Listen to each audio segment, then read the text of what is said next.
వీరిపై మనం నేర్చుకున్న ఈ జ్ఞానాన్ని ఒక 10 మందికి చెప్తే ఆ 10 మందిలో ఒక్కరైనా మారడానికి అవకాశం ఉందని చెప్పేసి ఈ సందర్భంగా అయితే తెలియజేయడం జరుగుతుంది. ఇక ఇంకోటి మిత్రులారా, ఇక ఒక్కొక్కటి మాటలు మాట్లాడుతూ ఉంటారు. ఇక ఏందనంటే ఇక జై భీమ్ అని అంటే ఈ జై భీమ్ అనే పదము ఇక ఓన్లీ ఇక కేవలం ఈ మాదిగోళ్లకు ఎస్సీలకే అని చెప్పేసి ఆ జై భీమ్ అనేది అంబేద్కర్ కేవలం మాదిగోళ్ళకే సంబంధం అని చెప్పేసి ఈ రకంగా కూడా మాట్లాడడం జరుగుతూ ఉంటుంది. అంబేద్కర్ అనే వ్యక్తి అందరివాడు, ఈ విషయం తెలుసుకోవాలి. డాక్టర్ బాబాసాహెబ్ అంబేద్కర్ గారు భారత రాజ్యాంగం రాసిండు. భారత రాజ్యాంగం రాసి ఇలా మీకు ఒక ఓటు హక్కును కల్పించిండు. మీరు ఓటేస్తున్నారు అనంటే డాక్టర్ బాబాసాహెబ్ అంబేద్కర్ గారి యొక్క పుణ్యం అనేది ఈ సందర్భంగా మీరు తెలుసుకోవాలి. ఇలా మీరు ఎట్లాగో అడుక్కొని తిని బతుకుతారు, అది అందరికి తెలిసిన విషయమే. వాడో ఈడో ఇస్తే అడుక్కొని తినే బతుకులే మీ ఎట్లనైనా.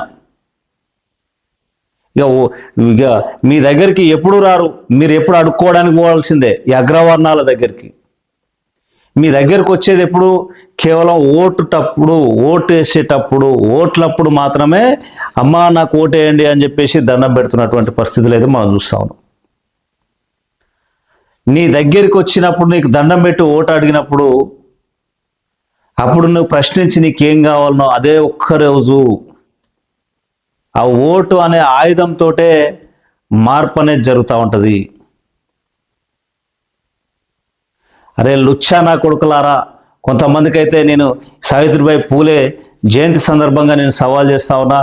జై భీమ్ అనే పదం బుద్ధుడి నాటి కాలంలో పాలి భాషలో బుద్ధుని నుంచి ఆ పాలి భాష నుంచి వచ్చినటువంటి పదం. దాదాపు ఆ పదానికి అంబేద్కర్ గారికి ఒక 1500-1600 సంవత్సరాల చరిత్ర పూర్వం వెనక్కి వెళ్ళాలి. అంబేద్కర్ గారు ఆ పదాన్ని బయటికి తీసుకొచ్చిండు. జై భీమ్ అంటే, జై అంటే జయము, భీమ్ అంటే ఓ వివేకవంతుడా, నువ్వు చేసే పని నీకు జయం కలుగుగాక అనే ఒక జై భీమ్ అనే ఒక నినాదం.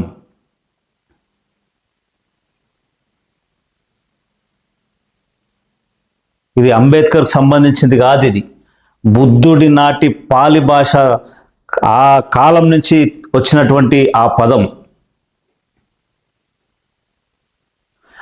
ఇలా మహాత్మా జ్యోతిరావు పూలే గారు 1890 సంవత్సరంలో ఆయన మరణించడం జరిగింది. 1891లో డాక్టర్ బాబాసాహెబ్ అంబేద్కర్ గారు పుట్టడం జరిగింది. అంటే వీళ్ళు ఒకరి ముఖం ఒకరు చూసుకున్నది లేదు, వీళ్ళు కలిసి ఉద్యమం చేసింది కూడా లేదు. ఇలా జ్యోతిరావు పూలే గారి చరిత్ర, డాక్టర్ బాబాసాహెబ్ అంబేద్కర్ గారు లేకపోతే మహనీయులైనటువంటి మన జ్యోతిరావు పూలే గారి చరిత్ర మనం తెలుసుకోలేని దీనస్థితిలో ఉండేవాళ్ళమేమో. ఇలా దాదాపు 79 ఏళ్ల స్వాతంత్ర భారతదేశంలో కొంతమంది మాట్లాడుతూ ఉన్నారు. వాస్తవం, ఈ దేశ చరిత్రలో కేవలం 120 ఎమ్మెల్యేలు ఉండాల్సిన అగ్రవర్ణాలు ఇవాళ దాదాపు 1000 మంది దాకా ఉన్నారు. అంటే ఒక 900 మంది, 800 నుంచి 900 మంది ఎక్కువ ఉన్నారు. ఇక మరి ఎటు పోతుంది మన సోయి? జనరల్ సీట్లన్నీ మనయే కదా, మన సోయి ఎక్కడ పోతుంది?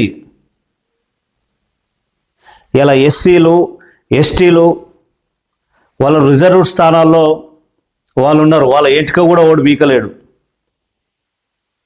ఇలా మన జనరల్ సీట్లలో ఇలా మనం ఎక్కడ ఉంటున్నాము, ఎవరి దగ్గర ఉండి మనం పోటీ చేయలేని పరిస్థితిలో ఉన్నాము. ఈ బీసీల రిజర్వేషన్ల ప్రక్రియ ఎవరు చేయాలి? రాష్ట్రంలో ఉన్న కాంగ్రెస్ ప్రభుత్వం, కేంద్రంలో ఉన్న బీజేపీ ప్రభుత్వం చేయాలి. మరి ఈ కాంగ్రెస్ ప్రభుత్వంలో, ఈ బీజేపీ ప్రభుత్వంలో మన బీసీ బిడ్డలు ఎమ్మెల్యేలు కానీ, మన బీసీ బిడ్డలు ఎంపీలు కానీ లేరా అని చెప్పేసి సందర్భంగా ప్రశ్నిస్తున్నా.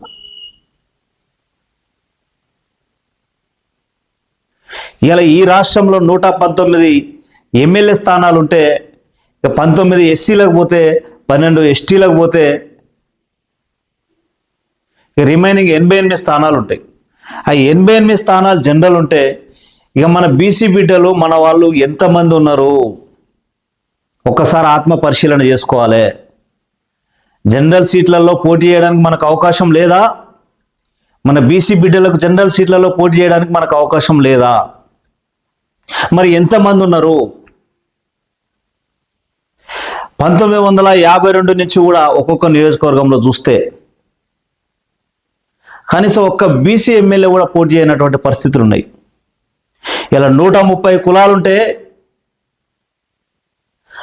దాదాపు ఒక 90 కులాలు కనీసం అసెంబ్లీ అంటే ఏందో తెలియదు, గ్రామ పంచాయతీ అంటే ఏందో తెలియదు, పార్లమెంట్ అంటే ఏందో తెలియదు. కనీసం ఒక వార్డు మెంబర్, సర్పంచ్ కూడా పోటీ చేయలేనటువంటి పరిస్థితి. పాలకులు ఆ విధంగా మన బీసీ బిడ్డలను వెనక్కి నెట్టున్నటువంటి పరిస్థితి.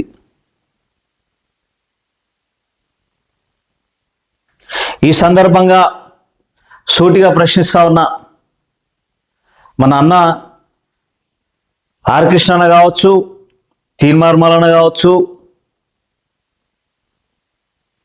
ఇక అధికారంలో ఉన్నటువంటి ఇక బీసీ మంత్రులు కావచ్చు, ఇక కేంద్రంలో ఉన్నటువంటి బీసీ ఎంపీలు కావచ్చు, ఈటల రాజేందర్ అన్న కావచ్చు, బండి సంజయ్ అన్న కావచ్చు, ఇట్లా మంత్రుల విషయానికి వస్తే పొన్నం ప్రభాకర్ కావచ్చు, కొండా సురేఖ కావచ్చు, వీళ్ళందరూ కలిసి ఎందుకు బీసీ రిజర్వేషన్లను అమలు చేయలేకపోతున్నారు అంటే, వీళ్ళకు రిజర్వేషన్లు వస్తే వీళ్ళు చైతన్యం అయితే మా కుర్చీలు ఖాళీ చేయాల్సి వస్తుంది అని చెప్పేసి అగ్రవర్ణాలు ఈ విధంగా అవకాశం ఇవ్వడం లేదు. ఒకడు మాట్లాడతాడు, డాక్టర్ బాబాసాహెబ్ అంబేద్కర్ గారు కేవలం ఎస్సీలకే పరిమితం, ఆయన ఎస్సీలకే సేవలు చేస్తాడు, ఎస్సీలకే అవకాశాలు కల్పించిండు అని చెప్పేసి మాట్లాడుతూ ఉంటాడు. అరే లుచ్చలన్ నా కొడక, ఫస్ట్ చరిత్ర చదవండి. నేను సామాన్య ప్రజలను అనట్లే మిత్రులారా, రాజకీయంగా పదవులు అనుభవించి నా బీసీ సమాజాన్ని తప్పుదోవ పట్టించే లుచ్చా నా కొడుకులకు నేను సవాల్ విసురుతున్నా. డాక్టర్ బాబాసాహెబ్ అంబేద్కర్ గారు భారత రాజ్యాంగాన్ని కల్పించిండు. భారత రాజ్యాంగంలో ఇలా ఒక రెడ్డి కావచ్చు, ఒక బ్రాహ్మణ కావచ్చు, ఒక వెల్మ కావచ్చు, ఒక దొర కావచ్చు, ఒక పటేల్ కావచ్చు, ఆఖరికి ఒక బీదవాడు కూడా కావచ్చు, వానికి అన్యాయం జరిగిందంటే పోలీస్ స్టేషన్ పోయి ఒక పిటిషన్ ఇస్తున్నంటే, నువ్వు అక్రమంగా సంపాదించిన ఆస్తులు నష్టం జరిగిందనంటే, నువ్వు ఆస్తులు కోల్పోయినావనంటే, కబ్జాలు జరిగిందనంటే, అరే నా కొడక, ఏ హక్కు కల్పిస్తే నువ్వు కేసు పెట్టడానికి రాస్తున్నావు? భారత రాజ్యాంగం కల్పించింది నీకు ఆ హక్కు అనే విషయం తెలుసుకో. అప్పుడు నువ్వు ఎవరిచ్చిన హక్కులను నువ్వు వాడుతున్నావు? నీకు ఆధార్ కార్డు ఎక్కడిది? వదిలిపెట్టు, ఈ భారతదేశంతో సంబంధం లేదని చెప్పేసి ఓటర్ కార్డు వదిలిపెట్టు, ఆధార్ కార్డు వదిలిపెట్టు, రేషన్ కార్డు వదిలిపెట్టు. ఇక్కడ ఉన్నటువంటి ఉద్యోగానికి అవకాశాలు, చదువుకోవడానికి అవకాశాలు, ఈ విధంగా ఉన్న వాళ్ళకి ఇవి వదిలిపెట్టండి. చరిత్రను వక్రీకరించడం కోసం ఈ విధంగా మాట్లాడతాం. రిజర్వ్ బ్యాంక్ ఆఫ్ ఇండియాను సృష్టించిందే డాక్టర్ బాబాసాహెబ్ అంబేద్కర్.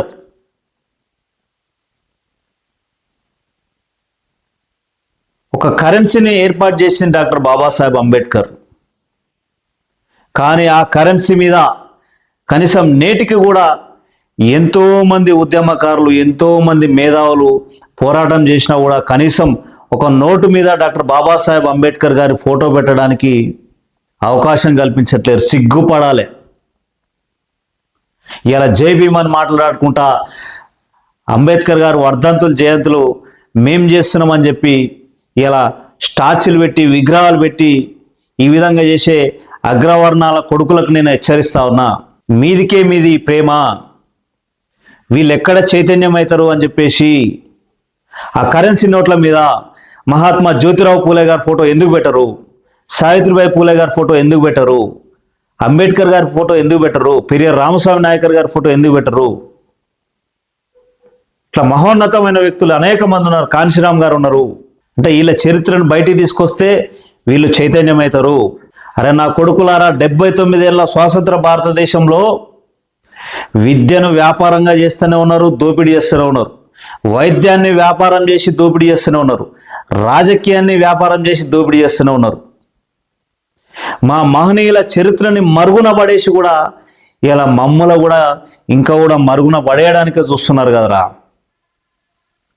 ఇంకా ఎన్నాళ్ళురా, ఎన్నేళ్ళు ఇంకా? ఇదేనా స్వాతంత్రం? ఇదేనా తెలంగాణ రాష్ట్రం? ఎవనికి రా వచ్చింది తెలంగాణ రాష్ట్రం? ఎవనికి రా వచ్చింది స్వాతంత్రం? లుచ్చనా కొడుకులారా, నా సమాజాన్ని కనీసం చరిత్రలన్నా దగ్గర పెట్టండి.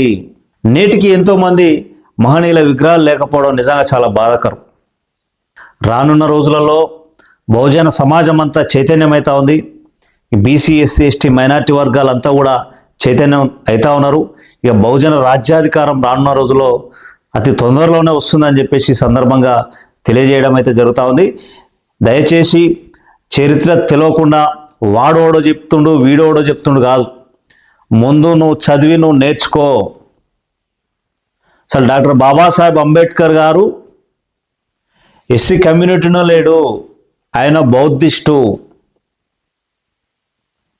లక్షల మందిని ఏ కులమైతే అవహేళన చేసి అవమానపరుస్తున్నారో ఆ కులము వద్దు అని చెప్పేసి ఆయన బౌద్ధ మతంలోకి వెళ్ళడం జరిగింది. దళితుల మీద, బీసీల మీద ఇలా శివమాలలు వేస్తే కట్టేసి కొట్టిరు, మీరు అస్పృశ్యులు, అడ్రాని వాళ్ళు అని చెప్పేసి. హిందూ దేవాలయాలకు వెళ్తే అవమానించే దేవాలయాలకు వెళ్ళాల్సిన అవసరం లేదు అని చెప్పేసి ఆయన ప్రకటించడం జరిగింది.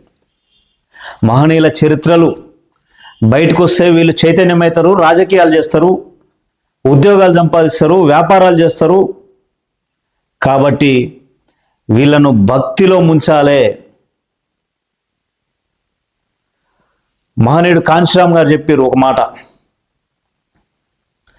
మా వాళ్ళంతా బీసీ, ఎస్సీ, ఎస్టీ, మైనార్టీ వర్గాలంతా బొడ్రాయిల చుట్టూ ప్రదక్షిణాలు చేస్తుంటే ఇక అగ్రవర్ణాలు, రెడ్లు కావచ్చు, బ్రాహ్మణులు కావచ్చు, పటేళ్ళు కావచ్చు, పట్వార్లు కావచ్చు, వెల్మలు కావచ్చు, వీళ్ళంతా పార్లమెంట్ల చుట్టూ, అసెంబ్లీల చుట్టూ ప్రదక్షిణలు చేస్తున్నారు. దయచేసి మీ అందరికి రిక్వెస్ట్ చేయడం ఏంటంటే, మహనీయుల చరిత్ర చదువుకోండి. భారత రాజ్యాంగం ఏమేమి హక్కులు కల్పించిందో ఒకసారి తెలుసుకోండి.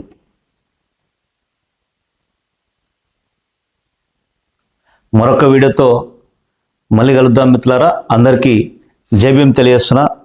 ధన్యవాదాలు. Thank you. జై భీమ్, జై భారత్.